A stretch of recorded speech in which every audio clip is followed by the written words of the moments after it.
Welcome to Oscar Sunday. I'm Austin Johnson. I'm Connor Eyzaguirre. And today we are finally talking about Spike Lee's masterpiece from 1989, Do the Right Thing. It was nominated for 2 Oscars at the 62nd Academy Awards, and it was one of the first films I ever thought about when we created this show. Very excited to be here with you, my man, and talk about a classic. Yeah, I know this one has been a long time coming. We've mentioned this film maybe more than any film we've yet to actually cover until now on this show. So here we are. Yeah. And that's a big part of that is we early in the stages of doing Oscar Sunday, we did Dead Poets Society. And then about 2 months ago, right at the very beginning of January, we did When Harry Met Sally from 1989. So we've done 2 movies from the 62nd Academy Awards. This is our third. This movie is incredible. Obviously, is one of the all-time snubs for a Best Picture nominee, especially in a year where Driving Miss Daisy wins, and the 2 movies could not be any polar opposite in what they're actually conquering and getting across. It's a real damn shame it wasn't up for more stuff. I can't believe Spike wasn't up for Best Director. That's crazy. It got a screenplay nomination and supporting actor nomination. So, we won't be talking a whole lot about the 62nd Academy Awards, but we are going to be talking about Spike Lee a lot. This guy is a fucking mastermind. And, what's really cool about him is the first time I really heard about him figured out who he was watching, New York Knicks basketball games, because he's always sitting on the sidelines. He's like the East Coast Jack Nicholson. Jack Nicholson's always at the Laker games with his sunglasses. Spike Lee is always at the New York Knicks games at Madison Square Garden on the sideline right there, usually wearing a jersey. I have so many memories of watching him on the sideline, and he goes fucking nuts. He lives and dies by the Knicks. It wasn't until I heard about this movie, Do the Right Thing, where I was like, okay, I need to start watching this guy's actual work. And the first time I heard about Do the Right Thing is actually a basketball show. It's a show on NBA TV. The name of it is escaping me right now, of course. It's called Courtside Something, and it's basically ex-players hanging out and talking about their memories of playing and giving their opinions. Shaquille O'Neal's on it a lot. Charles Barkley, Chris Webber, these guys who work for TNT, NBA TV. And it's just so much fun watching these guys, reminisce about stuff. And there was one time where the host of the show, Ernie Johnson, who's also the host of, the TNT show with Shaq, Charles, and Kenny Smith, he asked them what their favorite movie of all time is. And they're going around the room, and it gets to, Charles Barkley says Braveheart, which I thought was great. Shaq says, which one was his? Don't Be a Menace, with with Wayans. And then it gets to Kenny Smith, awesome player, went to North Carolina, my favorite basketball school for sure. And then he says Do the Right Thing is his favorite movie of all time, and he says it's the one he rewatches the most. And it was then that I knew I really need to. Okay, I need to figure out how to watch this movie. So I did. I was probably 13 or 14, and I'll be honest, a lot of it went way over my head. A lot of the film, I didn't quite understand what Mr. Spike Lee was going for. And that's just because there's a lot of huge ideas in every single scene. The dialogue is incredibly well written and way ahead of its time and timeless, which is kind of sad in some cases. But it's just a fucking incredible film, right? So I immediately was like, okay, I need to see other things. So I bought this Spike Lee joint collection with 5 movies, and the 5 are Do the Right Thing, Crooklyn, Clockers, Mo Better Blues, and Jungle Fever. Those are the five films in that collection. And I watched all 5 of those, and I was like, "Good God, this guy's he's a fucking genius. This guy, he's not just a one and done kind of director. He's incredible." And it's so cool that he's still, still right in the mainstream. He's still with us, all making stuff. And just a few years ago, he finally got his first Oscar win for Best Adapted Screenplay for BlacKkKlansman. And I think that, if I'm not mistaken, that was when you decided, okay, I need to kind of watch some of this guy's stuff. Yeah. Spike Lee's a guy whose name I've kind of always known.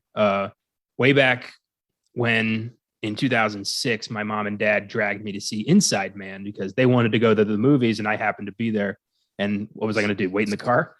Yeah. And love Inside Man. Yeah, it's a great movie. At the time, I was like, this is boring as shit. But years later, I watched it and I'm like, this is a brilliant heist movie. Yeah. Yeah. But yeah, he's just one of those guys whose name I knew. I used to confuse him and Spike Jonze because, I was learning. And I saw BlacKkKlansman. I met you. And then Oscar Sunday. All of that kind of happening made me realize, like, I got to watch this guy's stuff. And I borrowed that joint collection you were just talking about.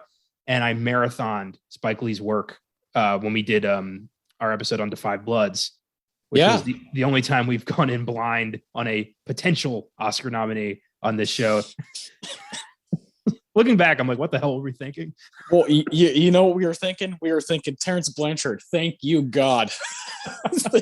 Thank you for the love of fuck. Yeah.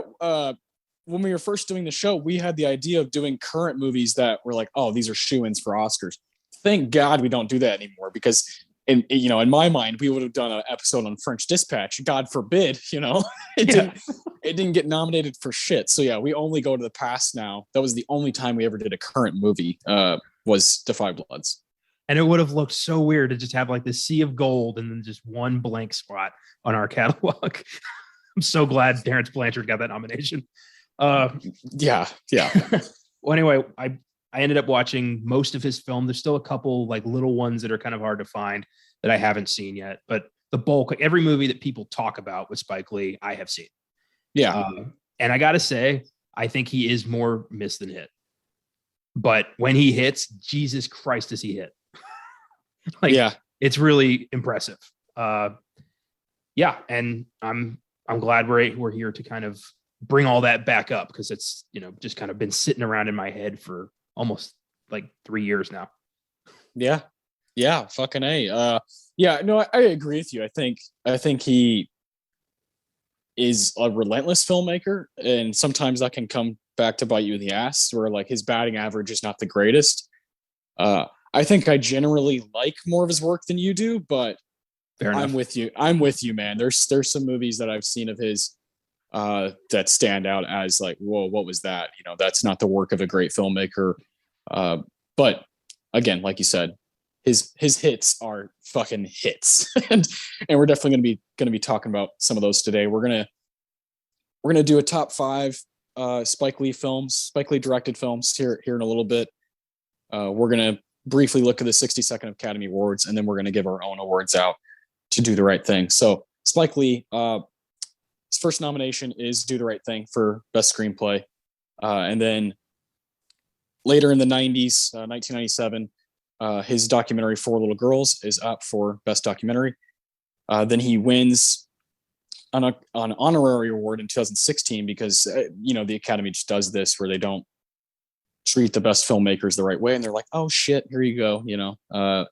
So it's only 2 nominations through the 80s and 90s, his best stuff, and then in the late 2010s, he gets an honorary award. And then finally, BlacKkKlansman is the one that kind of breaks through. He gets a nomination for Best Director. The movie gets a nomination for Best Picture, and then he wins Best Adapted Screenplay along with Charlie Wachtel, David Rabinowitz, and Kevin Wilmot. So that's a shared Oscar between 4 guys. That's such a great moment because Samuel Jackson is the one who reads off the ballot. Spike Lee wins his first Oscar, his first proper Oscar, and they have that moment where he hugs him, Spike Lee jumps up in the air, a little Spike Lee on Samuel. Of course, Samuel Jackson's a guy that is very important to the filmography of Spike Lee. So really, really cool stuff. And of course, I think he should be up for way more shit. And it's just kind of a damn shame that happens to a lot of our best filmmakers, just get shut out. And it's not right, but he is there. He does have a resume, and we are going to give our top 5. So I'm really excited to hear what you came up with. I personally watched a few things from Spike Lee, and actually one of them that I had seen for the first time is going to show up on this list because it rocked me so much. So I'm ready for this, man. What's your number 5? My number 5 is Malcolm X. Fuck yeah. What a movie. Now, going into Malcolm X, I was like 3 hours and 42 minutes. Somebody shoot me in the head. But you need every second of this movie. Telling this story is that important. And Spike Lee was the guy to tell Malcolm's story. And Denzel was fucking robbed of an Oscar for that performance. Jesus Christ. To see, from humble beginnings to this civil rights titan, it is such a powerful story of endurance. And you get sucked in. You can't help it. And with such a violent, unfair ending to his life, you feel betrayed. You feel like he never got to kind of be as significant as he could have been, and his legacy has kind of taken on a life of its own. And it's a fantastic movie. It really does. The movie is better than the runtime. Like you won't notice, is what I'm trying to say here. Definitely a great watch. When I watched it, it was on Netflix. That was years ago, so I don't know where it is now, but seek it out.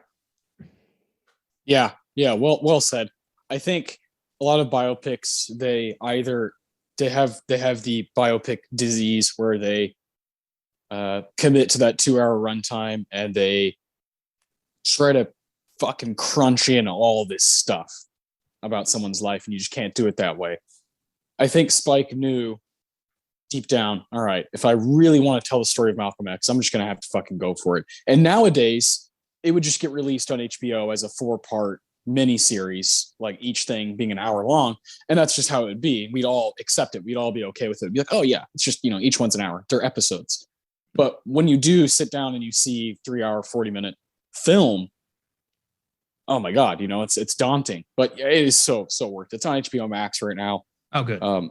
I agree with you. I think, this is the year where Al Pacino, 1992, Al Pacino finally gets his dub, his gold for Scent of a Woman. But come on, I mean, Denzel is absolute fire in Malcolm X, and I think it's up for Battling with Training Day. I think it's up for like Denzel's best work ever.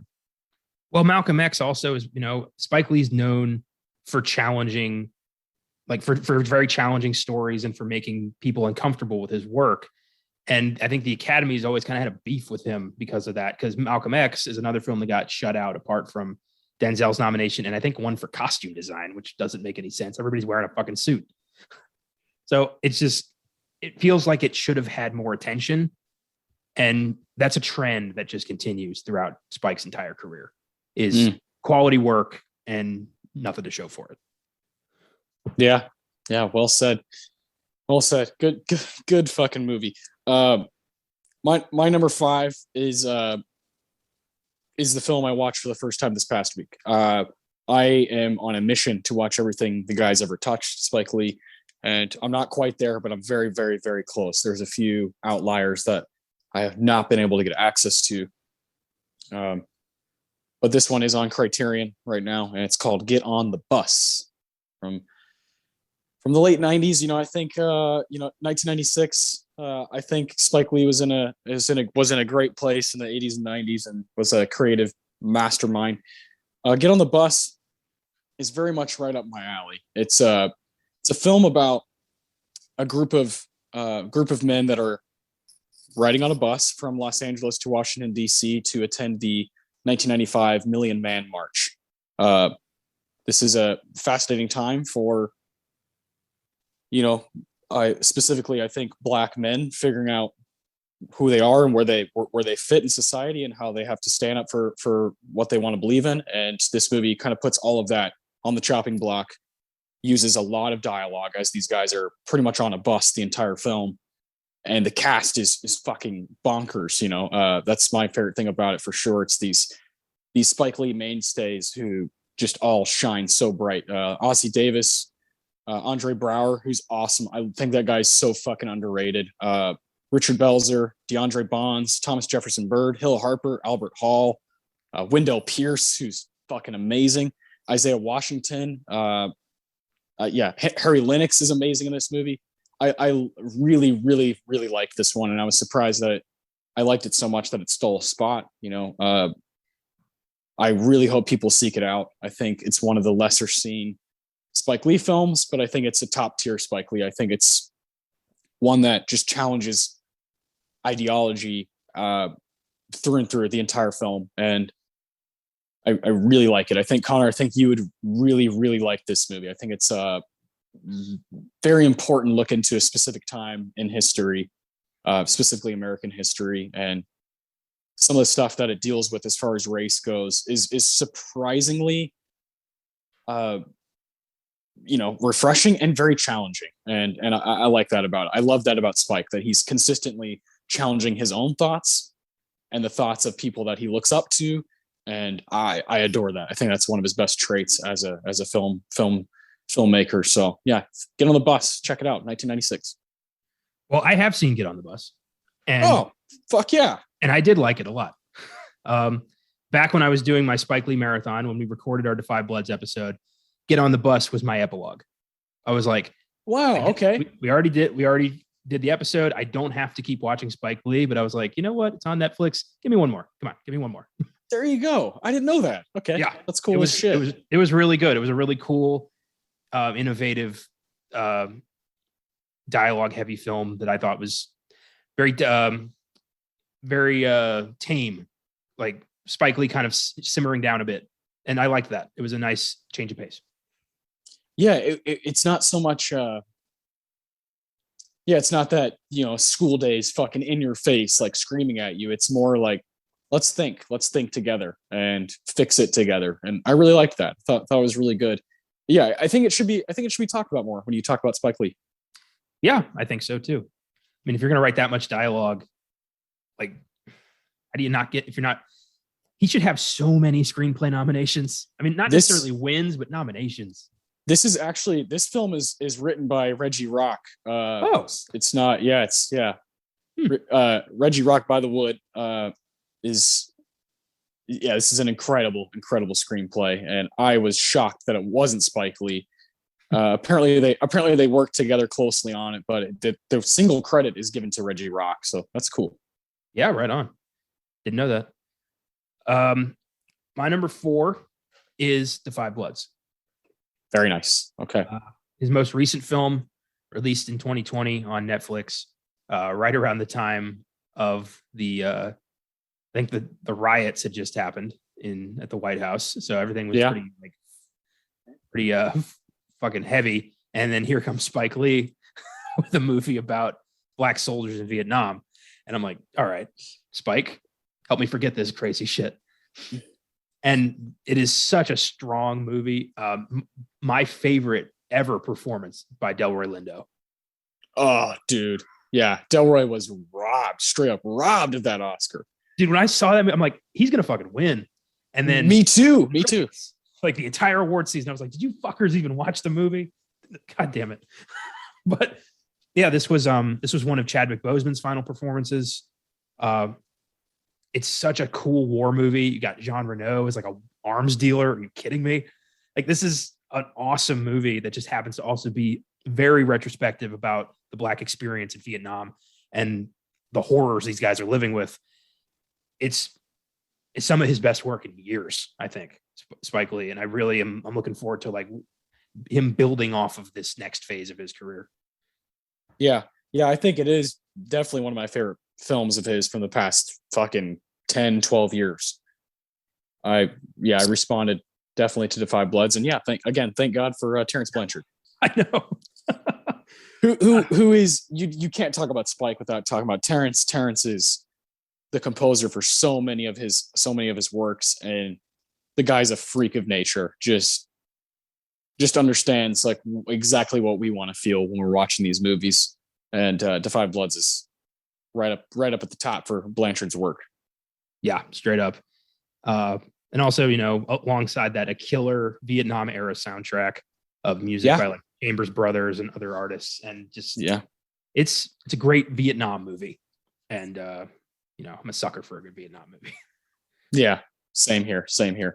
Especially from a perspective, such a specific perspective. Yeah. Good call, man. Yeah. Defy Bloods is somewhere in my top 10, probably. Doesn't quite make my list, but I really like that one. My number 4 is probably the toughest Spike Lee to watch, and that's Four Little Girls from 1997, documentary that I believe should have won the Oscar, did not. It's on HBO because it's an HBO film. So if you have HBO Max, definitely check it out. There's not very many of Spike Lee's works on there. I think it's Malcolm X, Four Little Girls, and maybe Mo Better Blues, I think, right now on HBO. So you can get a little Spike action in there. It's a documentary about the 1963 bombing of the 16th Street Church in Birmingham, Alabama. Of course, 1963, the first thing you think of is civil rights movement. You think of Martin Luther King and, the South, Alabama's in, very much in the South. You think of, Ku Klux Klan, you think of all these things that are coming to a meeting where it's like, okay, there has to be, we have to talk about this. This has to be recognized and talked about. And Spike Lee does just that. My favorite part of Four Little Girls is that in each of the interviews, you can hear Spike Lee very clearly asking the questions and asking these people that are recounting that day, and specifically the 4 little girls that died in that church. They're talking to their parents, talking to their sisters, their brothers, their friends who knew them very well. It's Spike Lee who's asking all these questions and asking them, how do you feel about this? And he keeps it so respectful as he's doing this kind of journalist work, where he's like trying to get these really tough answers from these really tough questions. And you can tell they're comfortable with Spike. You can tell these people are willing to share their, deepest fears and darkest moments of their life because it's him. And I think it's a must see. I think it's a must see kind of documentary. I'm a sucker for documentaries, and I think Spike Lee does that just as well as straight up feature films. And that's not easy. I think Spike and Martin Scorsese are the two guys who can just dip their feet in both, and you don't really notice. You don't really notice the difference in quality, and that's incredible. So, Four Little Girls, check it out. It's on HBO. Very informative. Not the easiest thing to watch, so be ready to have your mind move and stirred, and learn some really, really wild stuff. That's just a nasty part of our history. Yeah, I'll be sure to check that out. Just made me think of the wave of revisionist history we're experiencing in Texas right now, where the powers that be are trying to just whitewash any and all of our historical sins to paint a better picture of America. And we can't do that. We need, it's heinous and it's irresponsible to erase these people. And we need to, I think this documentary should be more well known. I hadn't heard of it, and I 100% know because it's where I was raised. Like nobody talked about that. Yeah. Oh no. This is something I had to find completely on my own, just by knowing who Spike is and being obsessed with his work and just kind of the filmography. I'm with you. I didn't even know until a couple of weeks ago that it was up for an Oscar. I was like, oh, we could do this on the show. Yeah, it's crazy. Yeah. As a history buff, and I'm currently getting my master's in history, hoping to teach it one day. I think it's incredibly important to remember these stories, to tell these stories, to keep these people alive in our memories. Otherwise, they'll be gone forever, and we can't let that happen. Straight up. Yeah. You heard it here first. Fucking A, man. My number 3 is a lot more fun. Inside Man. Yes. Inside Man.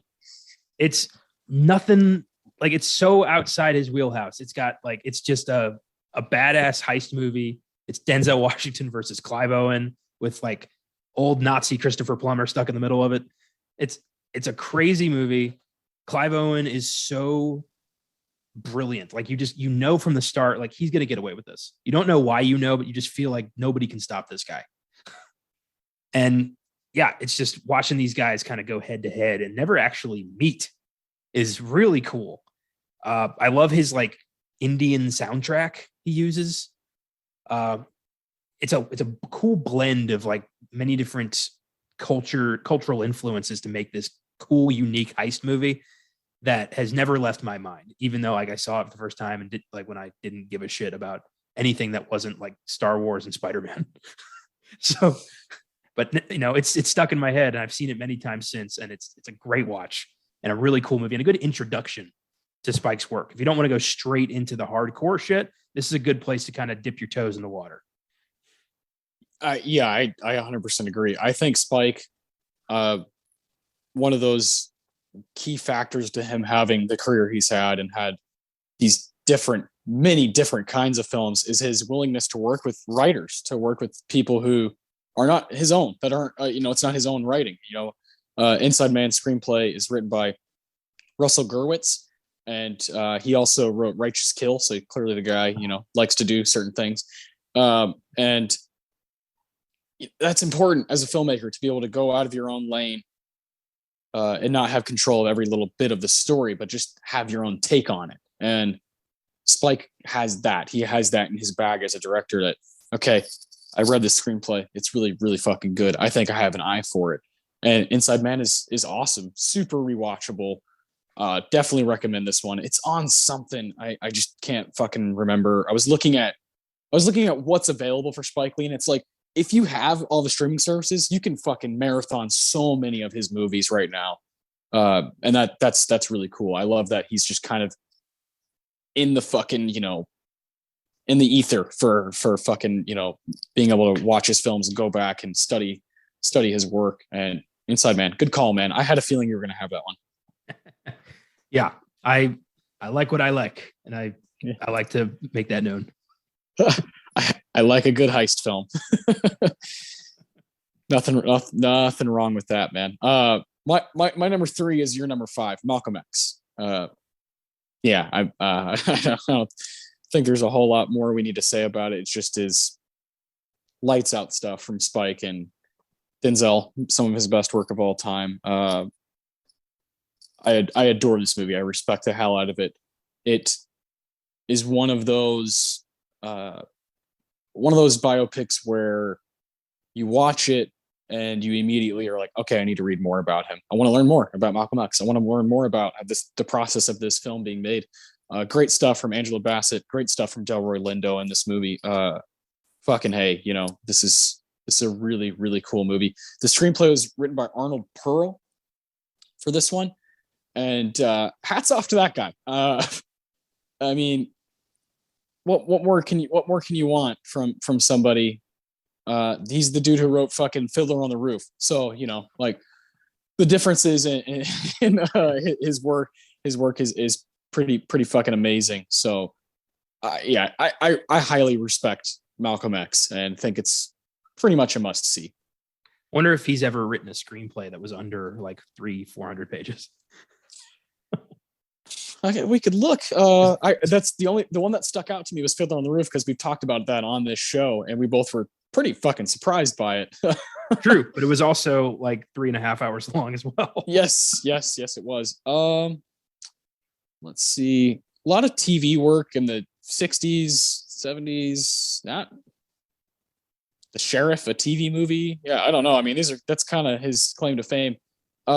What's interesting to me is that this is a screenplay that was very much alive in the 70s, because Arnold Perl wrote it and he died in the early 70s. And this is a screenplay that lived on until the film was able to be made. And so Wow. with the autobiographical book Malcolm X, and with this screenplay, Spike Lee was able to conjure up, a fucking movie. And that's incredible. The autobiography, which I've read a lot of, is by Malcolm X and Alex Haley. Incredible stuff. Just, he's a guy you could learn about forever. And I think a really cool movie to add on to, like, if you have the time, I don't think anybody does, but if you have the time to watch Malcolm X and One Night in Miami, I think that's a really cool double feature that will teach you a lot about one of our most amazing American heroes. I also love stories that humanize these guys, these larger than life, kind of almost like unattainable, heroic figures. You need to understand that, like, they were just people trying, some making it up as they go along, some doing everything they can to, do the right thing. And I like when a film can bring them down to earth and remind you that, like, they're just like you, they're just like me. They just wanted to do something with the time they had. Yeah. And some people do more than others. Yeah, good call. Hell yeah, man. Yeah, I'm glad this is a movie that we both had. I think it's right up both of our alleys. Just perfect stuff. So yeah, Malcolm X on HBO Max. If you have to fucking split it up, watch it over 2 nights, do it. It's gonna be worth your time. I had intended to do that. I couldn't stop watching it. Same here. I think we're both cut from the same cloth in that regard. If a story gets us, it doesn't matter how long we're gonna be up and watching. That's just the way the cookie crumbles. But yeah, what's your number 2? My number 2 is Black Klansman. Okay. Let's hear about this one. This is such a cool story of a black cop who infiltrated the Ku Klux Klan. I mean, right there, like, there's your hook right there. You tell that to anybody, they're gonna be like, I need to see that. Yeah, and the guy's played by Denzel's son. Okay, all right. Yeah, and John David Washington kills it in that movie. He is so good as Ron Stallworth. Topher Grace, weirdly, really good as David Duke. Never would have thought that, but you know what? I know. Yeah, what the hell? And yeah, it's just watching, like, the story of how this guy used, a white Jewish surrogate officer played by Adam Driver to be him in the sting. And then on the phone, he talked to David Duke and various Klan members as an undercover police officer. And it's just so engaging. It's hilarious at times. And the ending is a fucking gut punch, because Spike immediately takes us back to Trump rallies during the first election, and the people who were hurt, and the way he fucked up this country's morals. He brings that into, he tends to end a lot of his films with kind of a poignant look into real history. And I like that a lot. That's my favorite thing about Spike Lee, is how he always connects his films to the real story we're all living. And that film just, it knocked the wind out of me, because I didn't expect that ending, but it all made sense. And I was like, this is amazing. And I never stopped thinking about Black Klansman, and I'm so glad he won for it. Yeah, what a film. I think that's definitely one of his best. It's one of my favorites for sure. Hell yeah. I knew that was going to show up on your list, because I remember I still remember vividly seeing this in theaters at Alamo Drafthouse. This is when, like, right in the middle of me working there, shortly after, like, meeting you and kind of connecting and sharing movies with each other and whatnot. And I saw this with my now fiance, and we both were just kind of like, wow, that was an experience, and incredible work from the cast. Great stuff from Spike, of course. And I think that touch at the end is Spike being like, I am always going to be me. I'm always going to leave you thinking and leave you wondering, and just kind of looking in the mirror. And I love that about him. I love that relentless energy he has. Whether the movie hits or not, he always leaves you with something to just fucking shit. I have some homework to do. I have some thoughts to kind of take care of and figure out, and really like that about him. I think that what he does at the end of that film with, like you said, the Trump rally stuff is very reminiscent of what Ava DuVernay does in the documentary 13th on Netflix. She shows very similar footage and audio that's comparing, stuff from years and years ago to now, during Trump's run in office. And it's so weird and so dark and so scary. I think obviously our country's in a very strange place right now.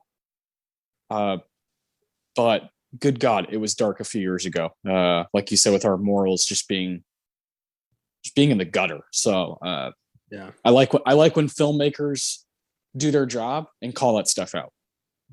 Well, it's just, reminded me about, like, the scariest thing about the ascension of Trump wasn't so much Trump. It was the people around you realizing who they were at their heart, who they were willing, like what they were willing to give up for this guy, who they, revealing themselves, revealing their hatreds and their, like, ideologies, and just having to cut out family and friends, and because he realized that they were monsters. You didn't even know these people.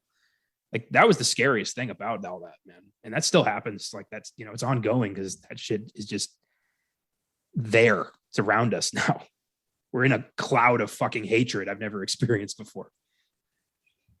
Yeah, fucking A, man. Yeah, I mean, I could tell you stories from just being at work today that, stuff I heard people say, and I was like, oh my God, it's like, what are you talking about? And it's just sad. So yes, I think filmmakers being able to call that out, confront it is very important. It's not just about entertainment. It's about waking the fuck up, Good number two. Good number two, man. That's somewhere probably in my top 10 as well. Same with Defy Bloods, where it just doesn't quite make my list, but it is very good. My number 2 is He Got Game. Of course, He Got Game is going to be on my list. It stars fucking Denzel Washington and Ray Allen. One of my favorite actors of all time and one of my favorite basketball players of all time. Also, really good stuff from Rosario Dawson in this movie, and lots of basketball action. And the opening, credits are people from all over the country, shooting on a hoop, and just kind of the art, the craft of basketball is very much in play with this movie. And then you get this crazy story of Denzel Washington's character is in prison for manslaughter. He kills his wife while they're arguing kind of about their son, who's played by Ray Allen, Jesus Shuttlesworth, which is such a fucking cool name. And in order to have a shorter sentence, he has to, Jake Shuttlesworth, Denzel's character, has to go out of the prison and go convince his son, Jesus Shuttlesworth, played by Ray Allen, to go to a specific university so that he can have a shorter sentence and get out of prison. Crazy plot. Very much written by Spike Lee. This movie is fucking wild. It takes some insane turns. At one point turns into, like, there's like a fucking pornography scene in the movie, and you're like, what is this? What is happening? And Rick Fox is in it, which is fucking crazy. There's all kinds of interesting cast members. And at the heart of it, though, is a story between a father and a son trying to figure each other out and try to figure out their relationship. And Jesus is like, first off, why the fuck did you name me Jesus? Like, what kind of a goddamn name is that? And Denzel's like, yo, like, we called you Jesus because, Black Jesus, the Black Jesus of North Philadelphia was Earl the Pearl Monroe, amazing basketball player for the New York Knicks and the Bullets.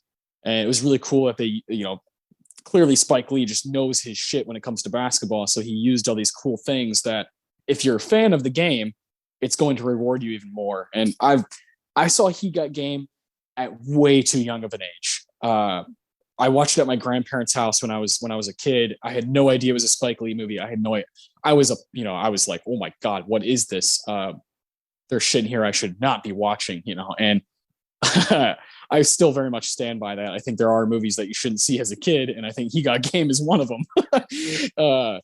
But God, some amazing stuff. Probably my favorite scene is I like a lot of the stuff of older, you got Ray Allen playing Jesus, but I like the actor who plays kid Jesus Shuttlesworth when they're working out together on the basketball court, him and Denzel is fucking drinking beer and pushing him to the nth degree to become a better basketball player. Those scenes are really, really fucking powerful. And I adore this movie. I've owned it for a long, long time. And without knowing it, it was my first Spike Lee movie. So that's crazy.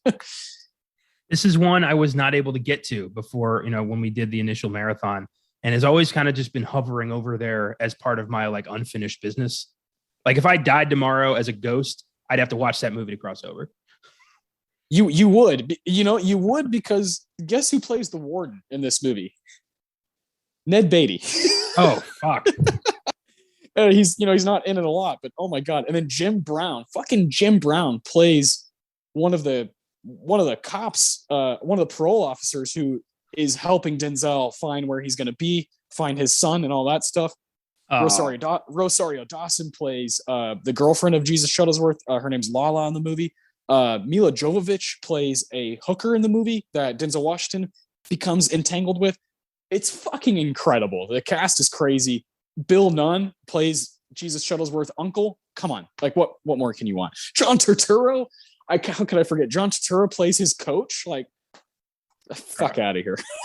You had me at Jim Brown, but yeah, I'm gonna get this. I'm gonna watch this. I want to see this. You will love it. It's awesome. You don't need to be a basketball fan to love this movie, but the little basketball stuff, especially Ray Allen being in it. Ray Allen is one of the most gifted offensive players to ever walk the face of the earth. And him being in this movie, he's not a bad actor. He's not a great actor, but he's not bad. And it's really hard to find athletes who can properly be on screen and give you a worthwhile performance. And I think Ray Allen does a fine job, and he's going against Denzel. So give him a break,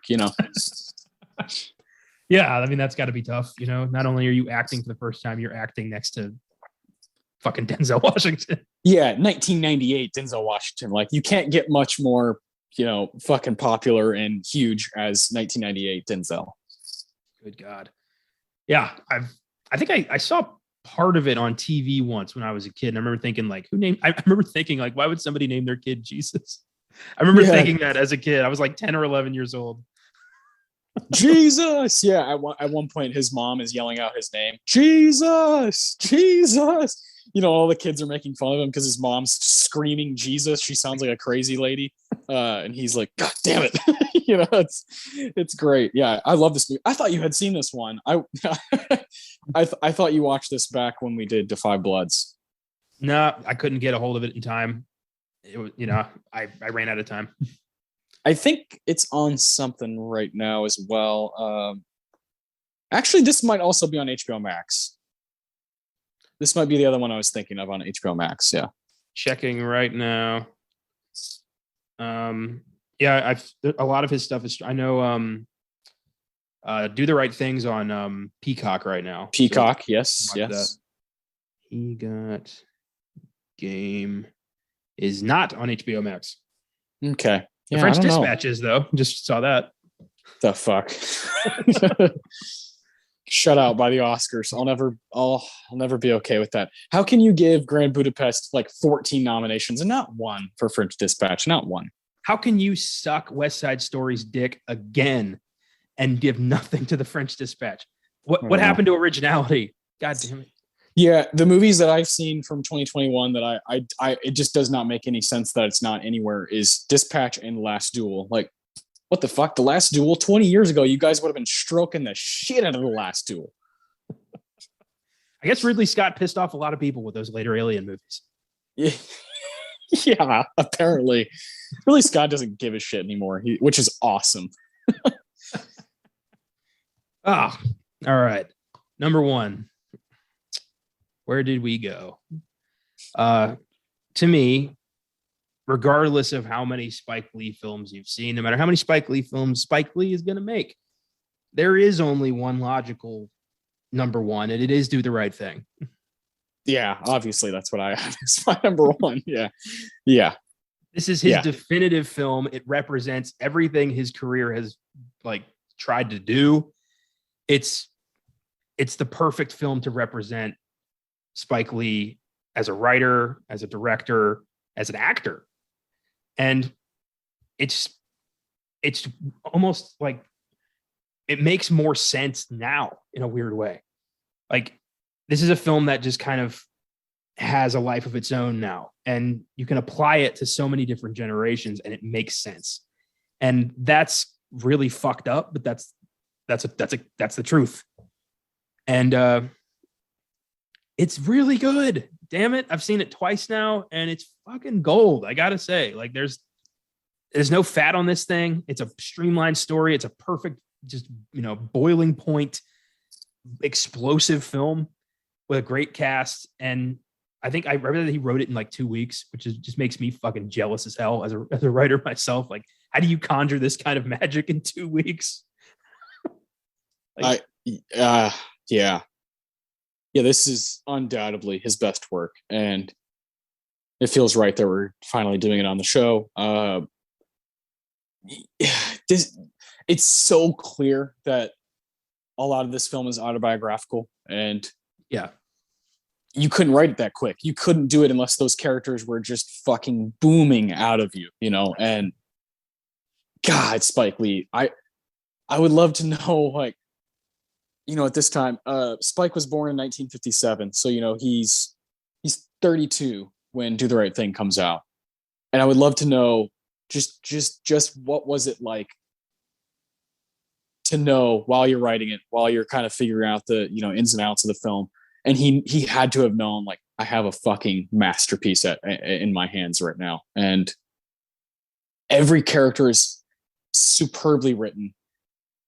There's stuff that I think, like you said, represents his career and represents filmmaking so well. It's scary good how someone can do this. I think it's so hard to top yourself when you do something like this. I think for the rest of his career, he's been chasing some kind of feeling that he got when he was doing Do the Right Thing. And I think that happens with a lot of directors. There's that famous saying where you're always trying to, conjure up what you did with your, first few films. I think a lot of the masters, directors, I think they go through that. They struggle with that. And Spike, with Do the Right Thing, although it's not his directorial debut, it feels like it's his, it's his coming out party. It's the one that got him that first nomination at the Oscars, and it's the one that made him a powerhouse name in Hollywood. And it was a guy, you need to look out for this guy. And opens the door, quite frankly, for so many other Black filmmakers to be heard. And that is probably the most important thing he's ever done, is the inspiration and the influence that he's had. And it's kind of starts with, I think She's Gotta Have It, and then Do the Right Thing is the one that takes it to the next level. So it was my number one. I knew it the entire time. I don't think there will ever be a film I'll see, no matter how many times I see it, that will surpass Do the Right Thing for Spike Lee's work. And it's a 10 out of 10 movie for me. It's just straight up one of the best movies I've ever seen, let alone inside Spike Lee's world. That scene when the different characters just call out all of those negative, derogatory terms, and then it jumps to Samuel Jackson, who's like, cool out with that shit, man. Like, that is some of the best screenplay I've ever fucking heard in my life in a movie brought to life. It's so ballsy, so out there, but so real and so authentic. And that's him. That's Spike, is he's willing to say what we're all thinking, and he's willing to actually go that extra mile to make sure it gets heard, gets seen. And God, I love that about him. I love his relentless energy. Yeah. No one's gonna shut him up. No one's gonna shut him down. He has something to say. I also love just how fucking prolific he is. I mean, while he was on the set of Do the Right Thing, on his off time, he was writing Mo Better Blues. Like, just on to the next one constantly. He's just constantly got something in there. And it just makes me think like this guy's lived a fucking life. Like he's seen and done a lot of shit. And I think, like you said, you need that kind of experience to come up with stuff like this. Yeah, the guy's, he's Spike Lee. That's who he is. He's his own thing. He always has been. Yeah. Yeah, he's so awesome. Some of the films we didn't mention that are not in our top fives that are worth just highlighting. She's Gotta Have It, 1986. School Days, 1988. Those are of course the movies that come out before Do the Right Thing. The one you just brought up, Mo Better Blues. I love Mo Better Blues. Jungle Fever is what's up. Jungle Fever nearly made my top five. That's a great movie, but it is just so fucking self-destructive that I couldn't do it again. I was like, I can't watch this again. It was good, but fuck, is it a downer? Yeah, for sure. And talk about a masterclass performance from Wesley Snipes. Jesus. Yeah, fuck. Oof. Yeah. There's countless music videos in between all these movies. Jungle Fever, 1991. Malcolm X, 1992. Of course, we talked about Kirkland, 1994. Kirkland is one that requires, I think, a couple watches because it is very hard to realize, wait a minute, what? It's just like a series of vignettes that don't quite add up at times, like what's happening. And you realize it's about that fleeting feeling of life, of, sometimes you just watch a fucking show on the TV and you kind of just move on to the next thing and you're kind of a ghost. You don't even know how you got there. And Kirkland does such a good job of catching that part of coming of age, that part of sometimes you don't just remember everything perfectly. And I really like Kirkland. It's also somewhere in my top 10 of his movies, but it is one that I think you have to be in the right mind space to watch. Fair enough, because I've only seen it once and I didn't care for it because I was like, what the fuck is going on? Yeah, it's just kind of like, what? Okay. I think the movie that I've seen most recently that kind of reminded me of that kind of like, what? Is fucking Licorice Pizza from Paul Thomas Anderson, where it's just like, what? Wait, this doesn't fucking add up, but all right, whatever. I'm going with it, Clockers, 1995. Clockers is awesome, super entertaining. That's one of the first ones I ever saw. What else do we got here? We get on the bus. He Got Game. Summer of Sam, 1999. Bamboozled, 2000. Really wild film. Jesus Christ. Yeah, I watched that in film class in my sophomore year of college, and we had to do an assignment. We had to compare it to some other medium, and I compared Damon Wayans' character in Bamboozled to Homie the Clown from In Living Color. And okay. I got an A on the paper, and I was like very proud of myself. So I remember thinking like, this is a horrifically uncomfortable movie, but I got an A on the paper. Hell yeah, man. I like that. This next movie is my number 6, and I had a very hard time keeping it off my list, and it's 25th Hour from 2002. Fuck, I love 25th Hour. I mean, you get my guy Spike working with Edward Norton and fucking PSH. Come on. Come on. Yeah, I remember that was when we did the Philip Seymour Hoffman episode of Filmgazm, the career retrospective. That was on your list. And that was such an odd movie. He was his character's trying to bang a student. I mean, how do you get behind this? But Philip Seymour Hoffman's so goddamn endearing. You can't help but like see something in him. It's good times. Yeah. Good times for sure. The next one is my least favorite Spike Lee movie of all time, 2004's She Hate Me. Just not really a good film here. I think I haven't really met anyone who's like, yeah, that's really good. Anthony Mackie, Kerry Washington, you would think, there'd be better stuff. It's just such a wild fucking plot. Maybe I need to watch it again, but it's got horrible reviews, horrible ratings. I'll kind of stand by that for now, that She Hate Me is my least favorite. And then, Inside Man, 2006, which we talked about, great movie. 2008's Miracle at St. Anna. That one's kind of weak too. I'm not a big fan of that film. Red Hook Summer from 2012. Old Boy from 2013. Yikes. That's my least favorite. The fact that anybody would remake Old Boy, but Spike Lee, really, like, what happened there? What was that decision process? I don't know. Yeah, that is one of the worst remakes I've ever seen, and a movie that does not need to exist. No one can justify that film. No, it's bad. It's bad. Luckily, he bounces back. Chirac from 2015 is a pretty solid film. Then you get Passover and Black Klansman. Okay, and then To Five Bloods. So he's back. I think it's safe to say that with Black Klansman and To Five Bloods, like the guy, he's back in good terms. And then there's a documentary I have yet to see that I hear is absolutely incredible, and that's David Byrne's American Utopia, directed by Spike Lee. I need to see that. I've heard it's incredible. It's got some of the best scores like on Letterboxd and Rotten Tomatoes of all of Spike Lee's films. So I would love to check that out at some point. But yeah, the guy's fucking.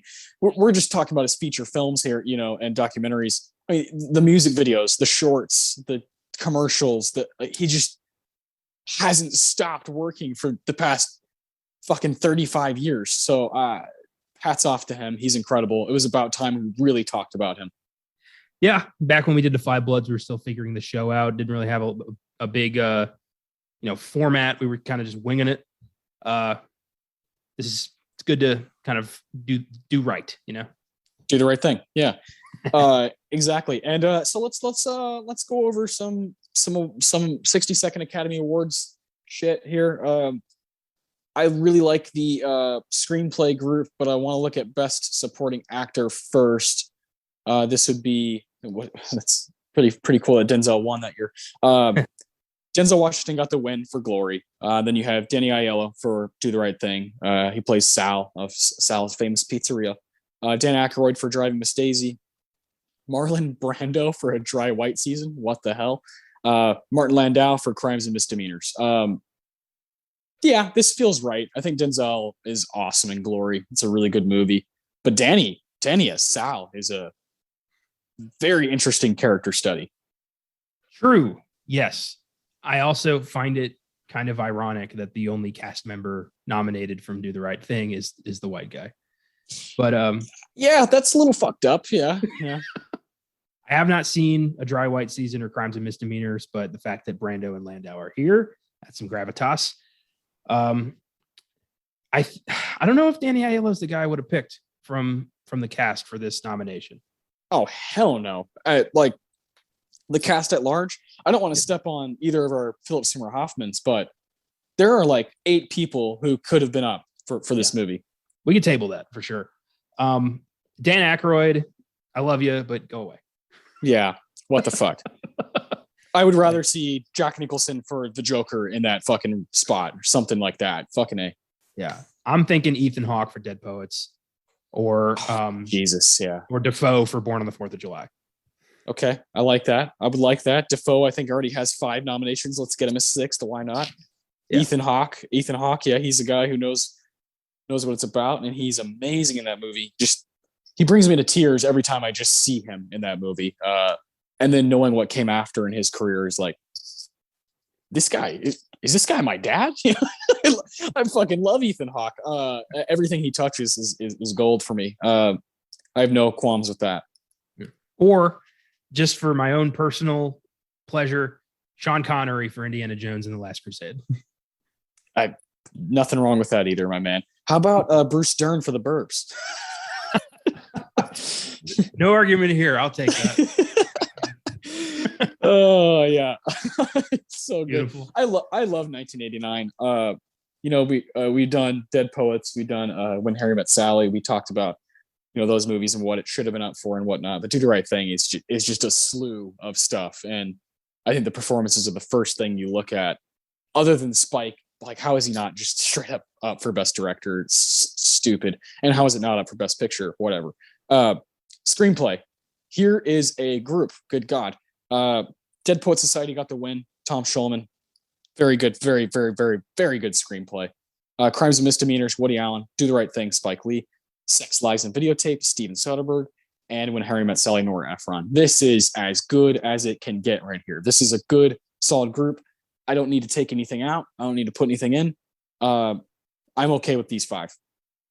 Yeah, me too. And I stand by the win for Dead Poets. I love that movie to death. It's probably my favorite movie at this ceremony. And I think it's an amazing story. I'm glad it won. It's not only are Dead Poets and Do the Right Thing my two favorite movies from the ceremony. They're my two favorite 1989 movies, and good God, that's like asking me to choose, a favorite. If I had two children, it'd be like choose your favorite child. It ain't happening. I'm gonna change my answer on different days.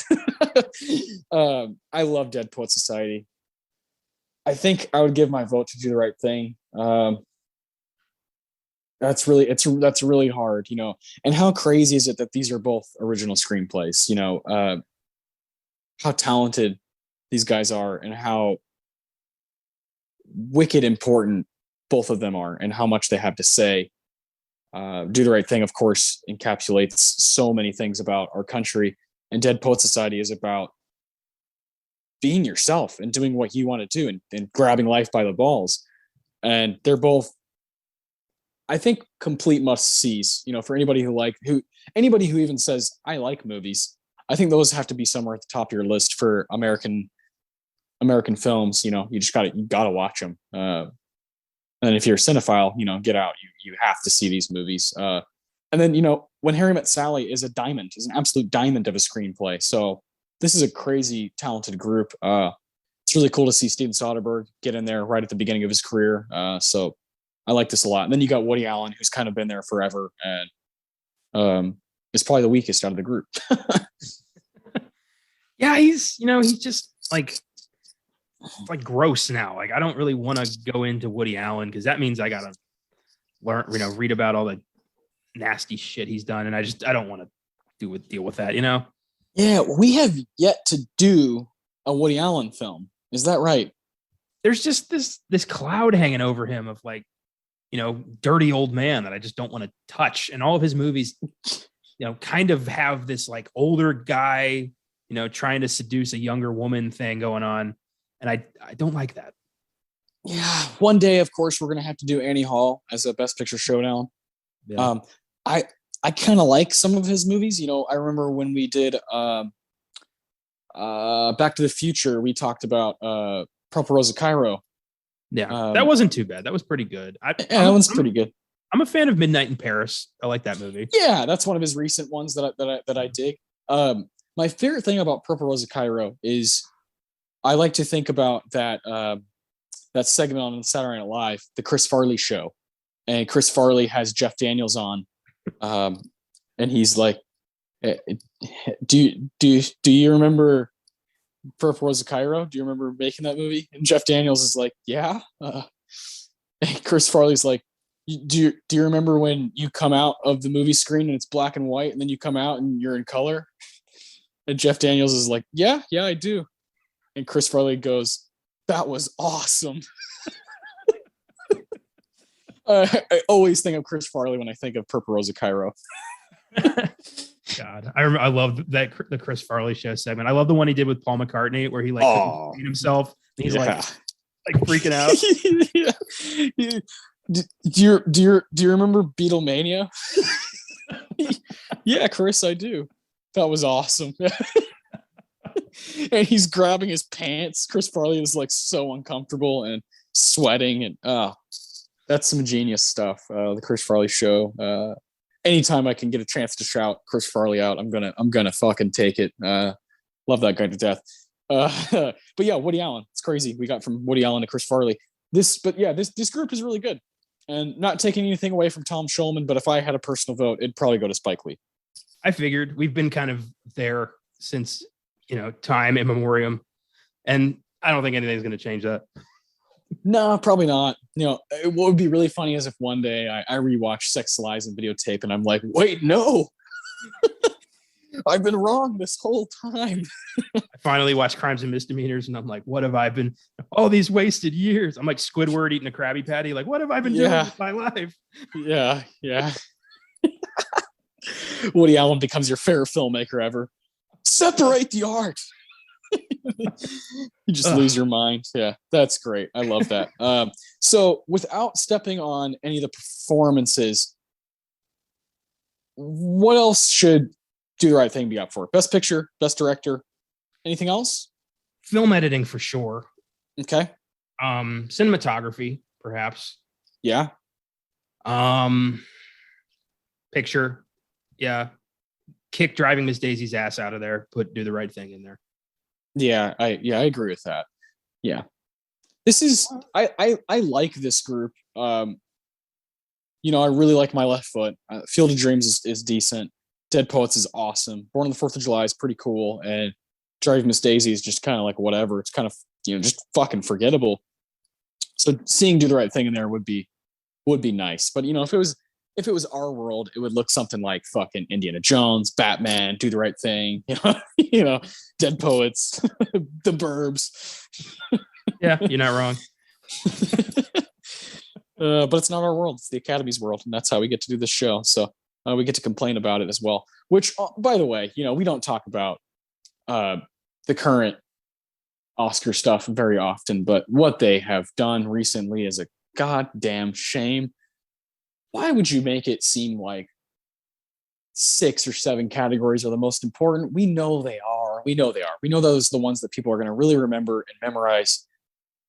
But some of the stuff that you're cutting out is why it's hard to make a good film. And that should be the stuff that's celebrated. And them cutting out, what is it, like 8 categories just so that the show can be better? Just disgusting. And I'm not surprised because they do shit like this where it's like, okay, whatever. The changes you're making are stupid. But God, man, I try to steer clear of current stuff happening in the Oscar landscape on this show because I like to talk about the past. I like to give credit where it's due for certain films, but credit is not due to the Academy these days. Well, look at like what we do with this show.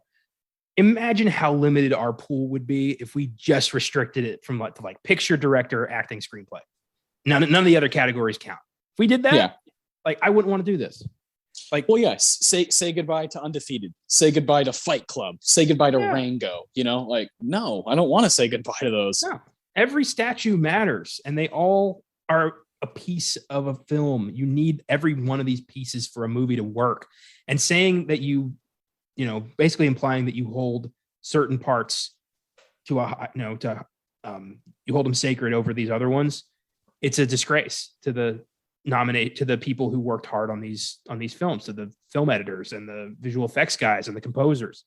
You're basically saying, fuck those guys. And what you're also saying is that you devalue the opinion of the only people who watch your fucking show, which are cinephiles who keep up with this stuff. You've got maybe 60 people watching this and you lost 40 of them. So like, what the fuck are you doing? Yeah, I really don't understand. I think they're trying to get back to some of the things that people fell in love with years ago. I think they're trying to do more movie clips at the show. That's great and all. But you don't need 3 hosts. You don't need more music at the live show. You just don't need that stuff. You don't need it. It's got to be for people who care about movies and care about learning about movies and seeing the movies that they saw at the theaters that year get respected. And we are going to, trust me, when the real Oscar Sunday comes around, we are going to dig in and we are going to really talk about some of this stuff and some of the mistakes that they've made over the years and just how it could be a great show that respects all filmmaking. And instead it's this thing that of course I'm going to watch, I'll probably be at your fucking house watching it. I get why people are turning the other way fast. Yeah. I would have thought when with the Parasite win, with this new, group of people who seem to value all cinema, who seem to value growth, that we were done with shit like this. We weren't, there wasn't going to be any more devaluing. And here we are with the same old shit, different day. And I have all the faith in the work. I have very little faith left in the Academy. Yeah, straight up. And that's, I echo that. I feel the exact same way. Never, ever going to stop watching movies. But am I going to get more and more frustrated with the Academy? Hell yeah, I am. With that being said, we're going to continue this show. This is never going to stop. Oscar Sunday is, the name of the show, and we definitely highlight certain ceremonies, and we like to stack movies up against each other that are at ceremonies. But if you look at our catalog in this on this show, this podcast, we're basically trying to find movies we love and movies we have always wanted to see. And Yeah. that's kind of the point of it, is to be able to talk about Do the Right Thing, The Master, The Treasure of the Sierra Madre, Skyfall, movies that we just fucking love. And that's the point. That's kind of the point of it. Yeah. The Oscar nominations are just a criteria. I mean, we're going to find a way to talk about these films regardless, but yeah, kind of looking at them through the lens of the Oscars has given us a way to kind of measure film history in a way we've never really gotten to do before. And, now we're, paying attention, in a real way. And I like that a lot. Yeah, same here. And I think it's important to be able to recall when things came out and what they meant to culture at that time. I think it's important to know when did Citizen Kane come out? What did it do at the Oscars? What did it do culturally? What has it done since then? And do the exact same thing with a movie like Do the Right Thing. And that's my favorite thing to do with movies, is kind of reevaluate, give it some context, and have fun with it. So we're gonna have a lot of fun here giving our awards out to Do the Right Thing. Jesus, this is some hard shit. This is these awards I was giving out. I had I always have a sheet of paper that I write down some of the things I want to talk about throughout the show, and then I always have a separate sheet of paper for my awards. And this one was the most full I've ever had it for any episode, because I kept changing my mind. This is my fifth or sixth time watching this film, and each time I just kind of change how I feel about each character, how I feel about the screenplay, how I feel about the fucking soundtrack, good God, and what my favorite scene is. So these were very difficult to choose, but ultimately I got 4 things here that I'm very, very happy to talk about. So we got the Tarantino for best quote. We got the Ennio Morricone for best music moment. We have the Philip Seymour Hoffman for best performance, and finally the Roger Deakins for best scene. So take it away with your Tarantino. I have 3, and I didn't expect to have 3. All from different characters, all from different scenes. My first one comes from Bugging Out. Yes. It's when he and Mookie first meet up, I think, and Mookie asks how he's doing, and Bugging Out says, "I'm a struggling black man trying to keep my dick hard in a cruel and harsh world." I'm like, aren't we all? Yeah. That's a perfect way to describe the grind. Just trying to keep my dick hard. Yeah, that is great writing. Fucking beautiful.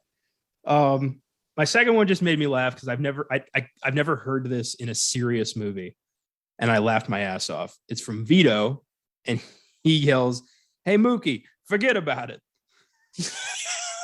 I'm like, did he really just say that? There's so many fucking Italian stereotypes in this movie. It's ridiculous. And I couldn't let that slide. I was like, he really just said, forget about it. Yeah. John Turturro. Damn it. And then my last one is maybe the most insulting thing you can say to an Italian. And Mookie says it to Pino. He says, "Fuck you, fuck your fucking pizza, and fuck Frank Sinatra." Oh, so good. Just so good. Beautiful. Yeah. Genius stuff. And that's the balls. That's the Spike Lee balls that he has to just go ahead and put that on paper and then say it out loud, just fucking awesome. Yeah, absolutely. And just, highlights the kind of divide that's at the heart of this one, which is, Black people versus Italian people in this neighborhood, and the constant, just friction between these two groups through this pizza place that is clearly racist, but also really trying to make money. And it's yeah. God, it's so fascinating. It starts with Sal and his sons, Vito and Pino, who are like, they work at this pizza joint that's been there for 25 years. It slowly becomes a neighborhood dominated by African Americans and Puerto Ricans, and eventually they find themselves from their perspective, they feel like they're surrounded. And you constantly get Pino saying, we got to move out of here. We got to get out of here. Let's go to our own neighborhood. And Sal's like, you know how many pizzerias are in our own neighborhood? It's fucking dumb. He has this pride in kind of standing as the lone pizza joint right on this block. And it starts with bugging out saying, why are there no brothers on the wall? Why are there no black people on your wall of fame? It's just Robert De Niro and Al Pacino and Frank Sinatra. Where's Michael Jordan? Why don't you have black people on your wall? Black people are the ones who eat here and give you your money. And it starts with that. It's the movie's plot really gets going with that. And then you have the little, kind of subplots of, the Latino characters, and you have the Asian couple who are running the convenience store, and they're like, you're Korean or you're Chinese. And they're like, who gives a shit? It's like so volatile, it's so hostile in this area between everybody attacking everybody. It's not just one-on-one. It's like your people against everybody else. And that's like everybody's perspective. And it's a lot to take in, and I really, really love that it takes this simple act of someone being like, wait a minute, questioning something, and it turns into this entire, disaster by the end of the film. My Tarantino comes from the very beginning of the film. It's Samuel L. Jackson, Mr. Senor Love Daddy.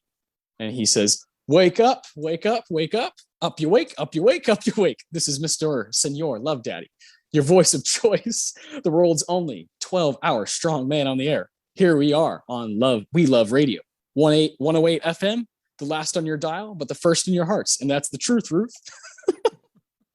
Such amazing writing.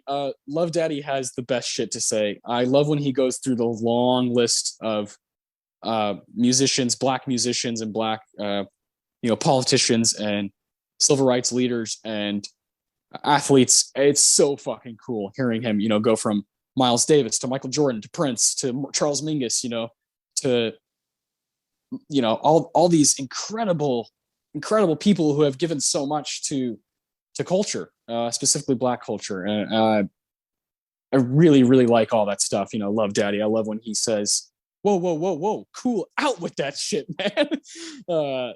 Samuel Jackson is such a great choice for that role. And I think it's a great start to have the film kind of in his hands with his voice, a familiar voice that we all have gotten to know very, very well over time.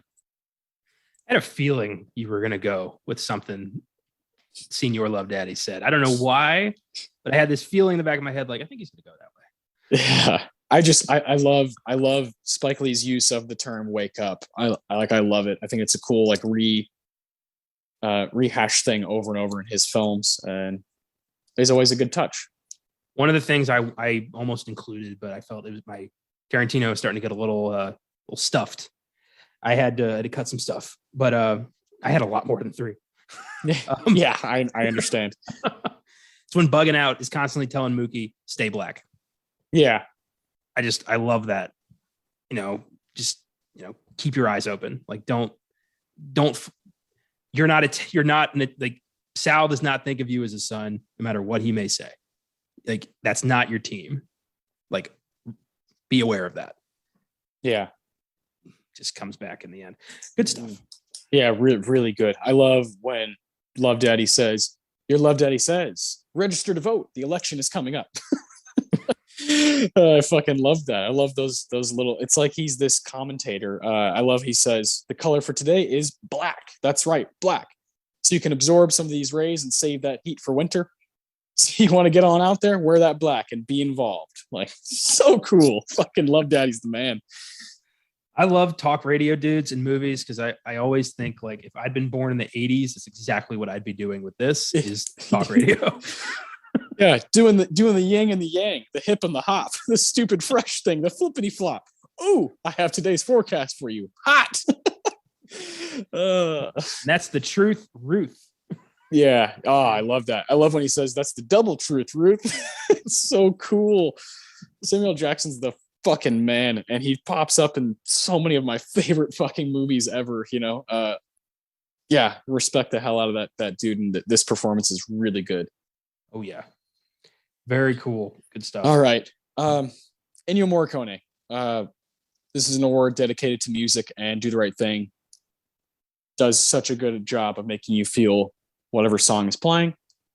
It shows that music video talent that Spike Lee has, and it pours over into this film. So, what'd you give your Ennio Morricone award to?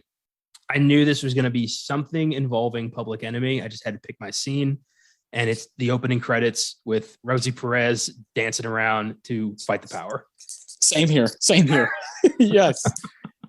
So audacious, that opening bit. Oh.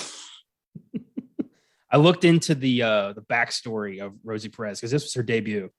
Mm-hmm. And Spike Lee was at a club and she was dancing on like a giant speaker.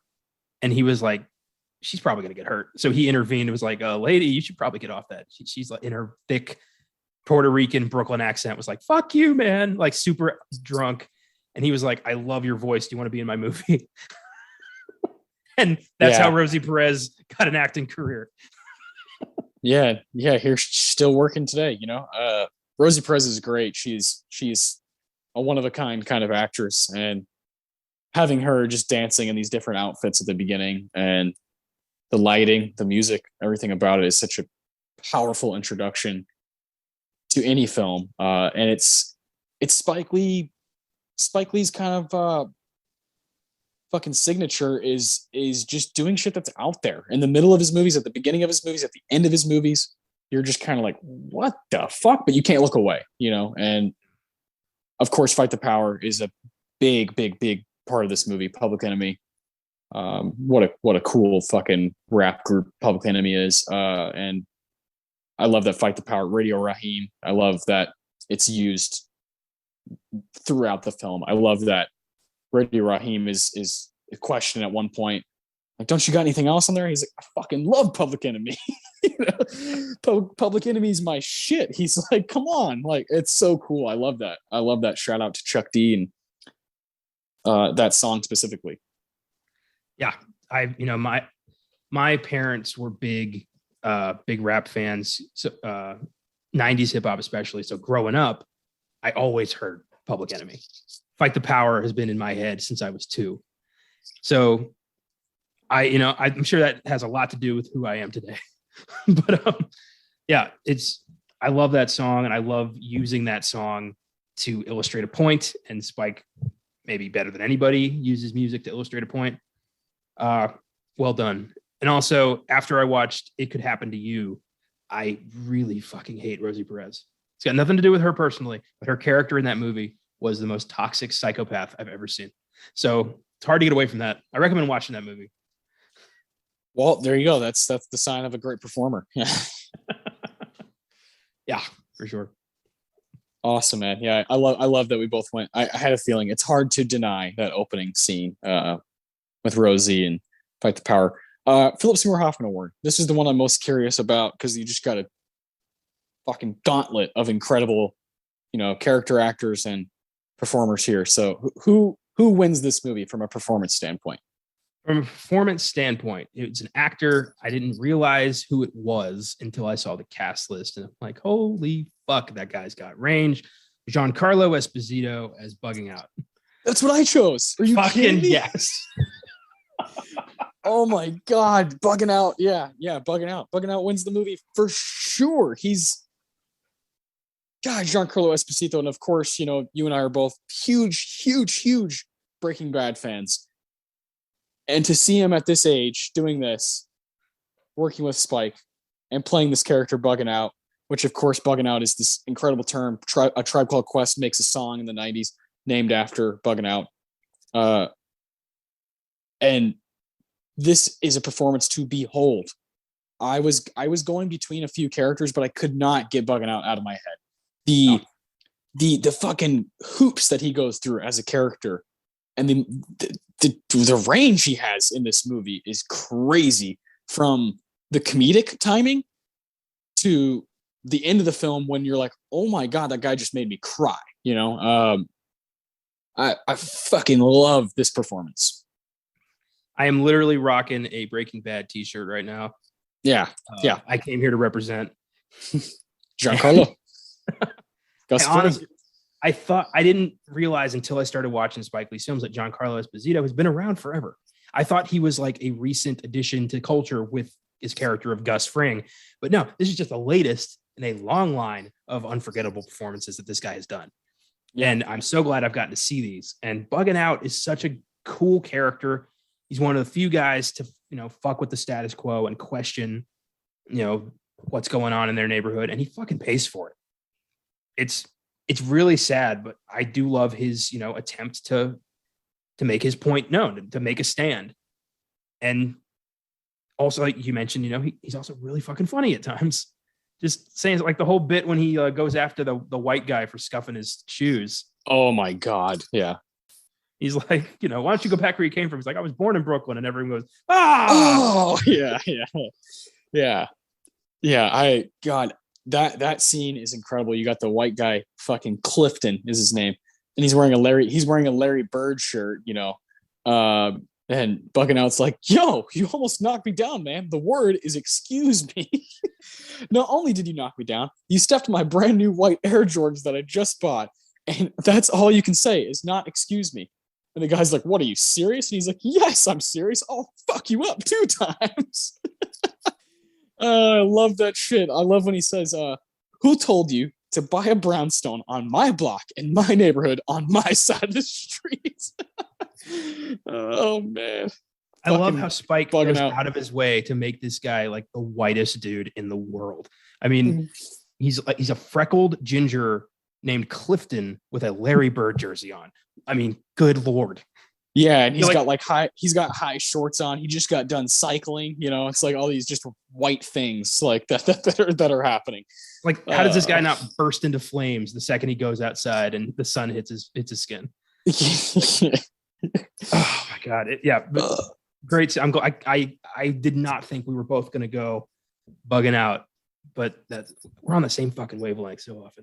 That blows me away because Giancarlo Esposito should have been up for Best Supporting Actor. Good. Yes, he should have. And Demare, Ossie Davis is lights out in this movie as well. I think they both should have been up. I think if you're gonna give one of the fucking white guys nominations, John Turturro. John Turturro has been shut out of the Oscars so many fucking times. It's embarrassing. I mean, Barton Fink, Miller's Crossing, The Big Lebowski, everything he's done with Spike Lee. I mean, why does the Academy hate this guy? Quiz Show. Like, what? How many times does he have to prove himself? Incredible. Yeah, incredible. That Turturro's like one of the greatest character actors to ever live. Yeah.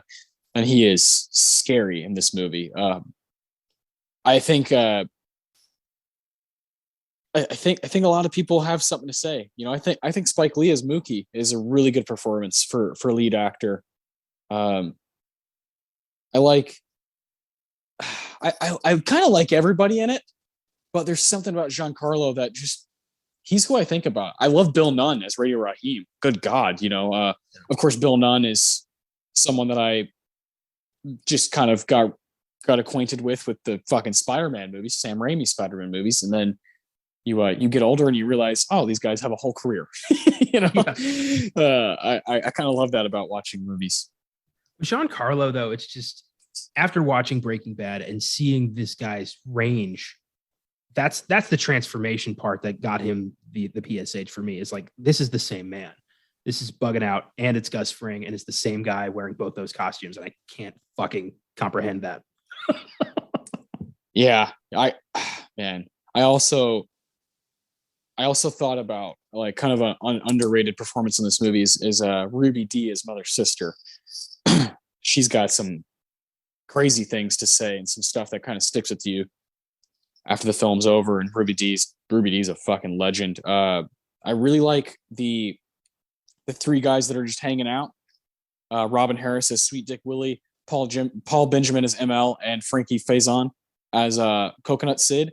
Those guys are fucking incredible in this movie. There's really not a weak link. Richard Edson as Vito. I really like him. What's really cool about Richard Edson is that time that you and I got to go to Los Angeles about 2 months ago now, when we were going around that room, the Spike Lee room that was like dedicated to him, you know, there were all those films that were signed by, you know, other people, movies that he's not even involved with. Spike Lee, it's just movies that he's either a fan of or inspired him, whatever it may be. And Stranger Than Paradise is one of those movies, Jim Jarmusch film from 1984, and Richard Edson plays one of the main characters in that movie. And so just 5 years later, Spike Lee's like, I want to work with that motherfucker, you know, and here it comes to fruition right here. You know, sometimes you get to work with people that inspired you. And I'd like to think that they both got to work with each other in that way, Edson and him. And it's cool that they're kind of buddies in the movie, that Edson's the one who kind of extends a hand out to Mookie and is like, hey man, I'm willing to listen to you because you're willing to listen to me. Yeah. And then Tino's constantly, you know, punishing him for trying to give Mookie a chance at a dialogue. Yeah. Some people are so trapped in their hate that they can't see anything else but red. And I feel sorry for those people. Yeah, same here, man. Same here. And that definitely hits home in this movie where you're just kind of like, okay, some people are just not going to let it go. And the whole like, well, let's get over our differences thing is just not as easy as it seems. Wow. Really cool that we both went Giancarlo. That's great. From Gustavo Fring to Bugging I love it. The Roger Deakins. Best scene from the movie. I'll be honest, I chose a stretch because it is very hard to, because this movie takes place in one day and it just kind of is this beautifully flowing thing that doesn't really ever have any breaks. You know, you're kind of in it the whole time. So I chose a stretch. What about you? I chose a single scene because it blew me away, because it made me have an epiphany. And I fucking loved that. Radio Raheem telling the story of the two hands. Ah, yes. Almost chose this for my Tarantino. Yeah. Love and hate. And I chose this because I just watched The Night of the Hunter not 2 months ago for the first time. And this is ripped right from Night of the Hunter. Robert Mitchum is telling this story. He has love and hate tattooed on his knuckles. And he tells this story as a way to lull people into a false sense of security, thinking he's a preacher. And now to have that story reclaimed as a story of pride is fucking awesome. And also seeing Spike Lee's stretch in terms of the films that he, you know, is inspired by. Night of the Hunter has something in Do the Right Thing that is unbelievable and just really blew my mind in terms of scope when it comes to cinema. And I just had a moment of clarity of like, this is beautiful. So that's why I picked it. Beautiful, man. I have no problem with that. That's such a cool touch for the film that he's wearing those, you know. And Radio Raheem, the way Radio Raheem is filmed is so fucking captivating. Yeah, good pick. I almost chose that whole bit for my Tarantino. Yeah, as you could probably guess, the stretch of the movie is about the last 20 minutes. From Radio Raheem being choked out and he's killed right in front of Sal's Pizzeria after he, you know, has his radio destroyed by Sal, and then the police show up and the police straight up murder him in the middle of the street. And then you have this kind of community, you know, outrage, and Mookie throws the trash can through the window and everybody, you know, the place is on fire. Everybody's fucking going crazy, you know, and a lot of stuff in between, you know, that's happening. There's lots of like incredible dialogue. Smiley at one point says, yeah, but one of the officers was black, you know, and you're like, oh my God, there's like little bits of dialogue that are just like, what the fuck? You like really makes you have to like pause the film and think, but you can't because you're so glued to the screen. And this incredible direction from Spike, watching this just chaos.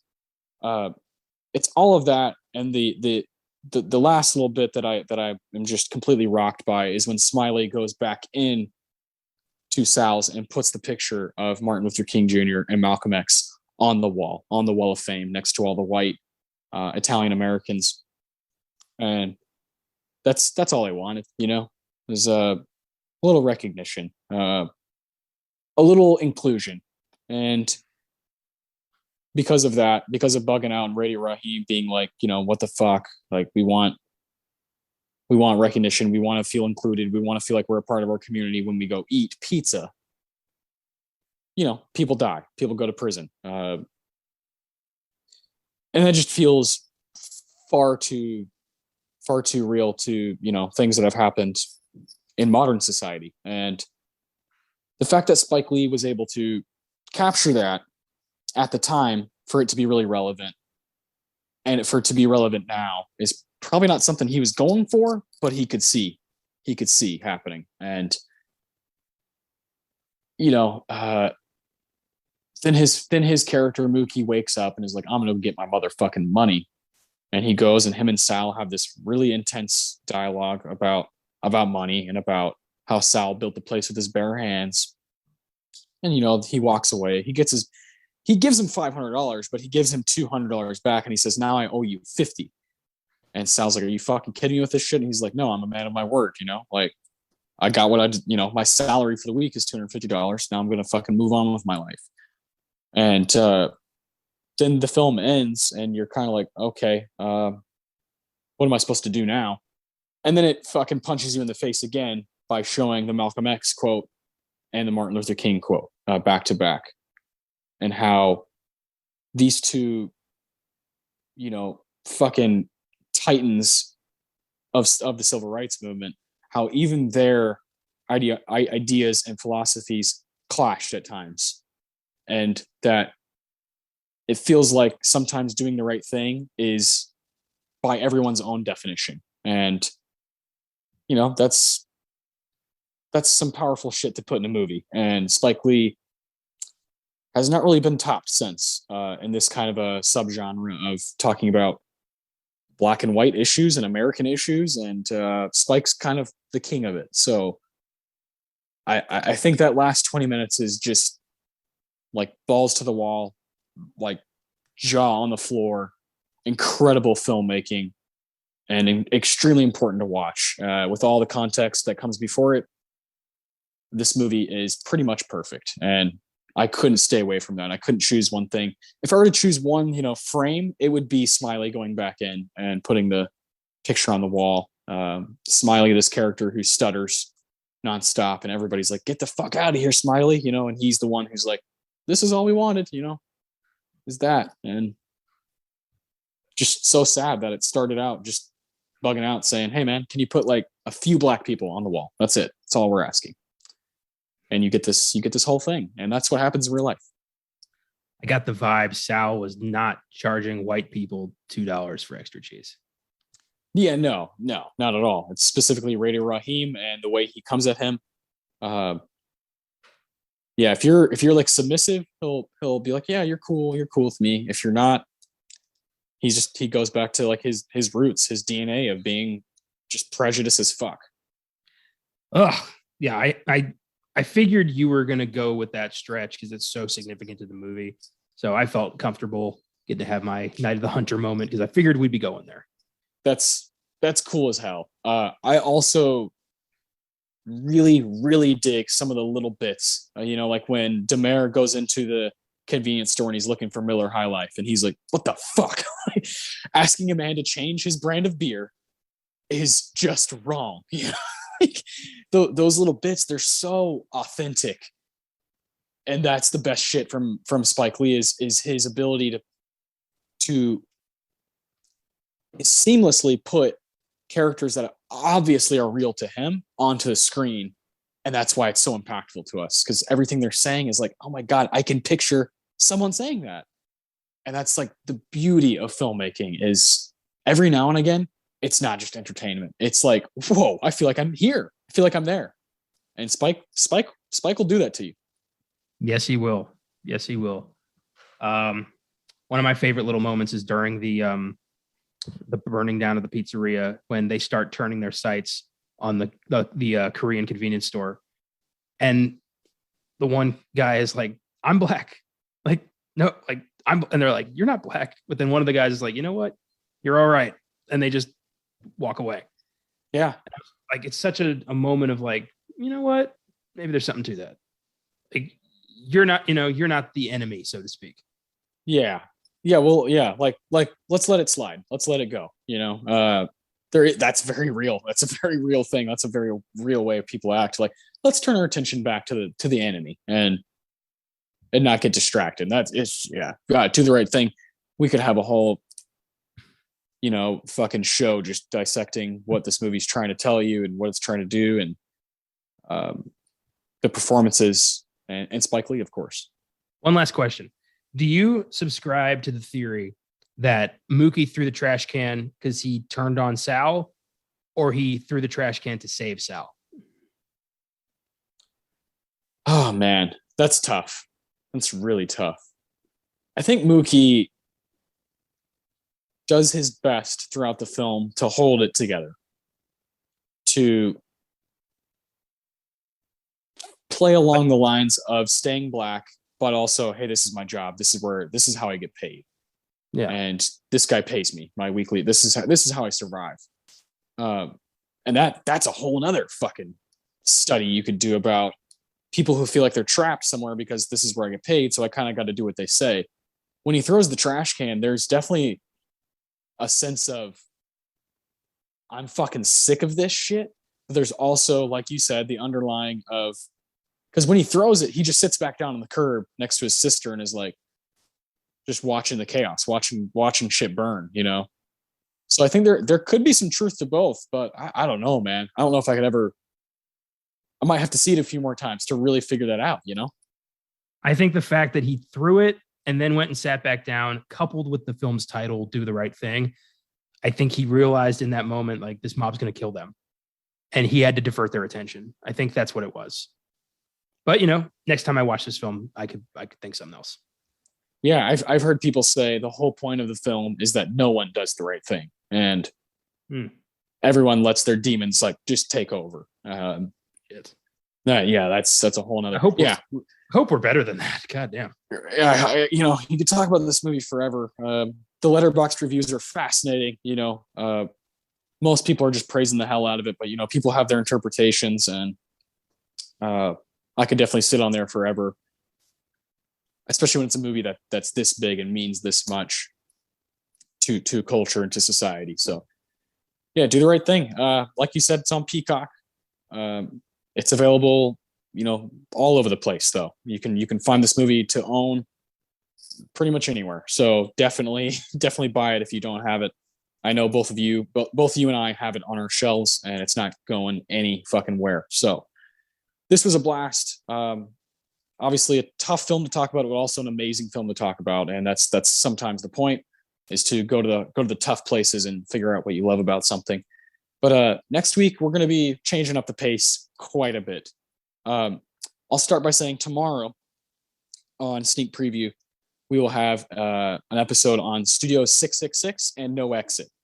So very different from what we're talking about today. If you want a palate cleanser, if you want to just change it up completely. After that, we will be starting a Batman bonanza, and that's because the new Batman, Matt Reeves' Batman, is going to be coming out. And God, man, how ready are you for this? I could honestly, I this is the film of the year for me. I'm pumped. I'm so excited. I feel like I've been waiting a decade. I want this movie, so give it to me. Yeah, I love that. So we're gonna use that energy. We're gonna fucking bottle it up. And on Wednesday, on Filmgazm, there will be some discussions about Batman from 1989. Absolute classic. One of my favorite Batman films of all time. Very excited to hear what we get out of that episode. And then on Beyond the Bad, this upcoming Friday, it'll be Batman Forever, which is, not the best Batman, but it's definitely a fun one to talk about. Keep it with the Cape Crusader. We have to. And then next week on this show, next Sunday, we'll be talking about 2005's Batman Begins, which will be an absolute blast. Batman Begins, of course, is a film, a Christopher Nolan film that kind of, along with I think the Incredibles and Batman, Dark Knight and Iron Man, I think is like, okay, superhero movies are here to fucking stay. So buckle up. I think Batman Begins is a big part of that catapult. And then finally, on Monday, the Monday after that Sunday, there will be a big episode on the Batman, the new film. So this upcoming week is going to be badass. I'm super excited to just kind of live in the fucking gutters of Gotham for a little while and stay there, and go from, a really good 1989 Batman to, some weird 90s Batman to early 2000s. It's like rejuvenated. Hey, here's our new version of the Batman. And then finally the newest Batman. So it's cool. We kind of are going all over the place. Yeah, we're kind of just doing a chronology of Batman on the big screen, and that's going to be so much fun. I'm yeah, this is gonna be great. Yeah, it's gonna be a blast, man. I'm excited to do a superhero movie on Oscar Sunday as well. It's pretty rare that we get to do that, so I'm hyped. Thank you for listening. Follow us on Instagram, Twitter, Facebook, Filmgazm, everywhere. And thank you for being with us, and we'll see you tomorrow.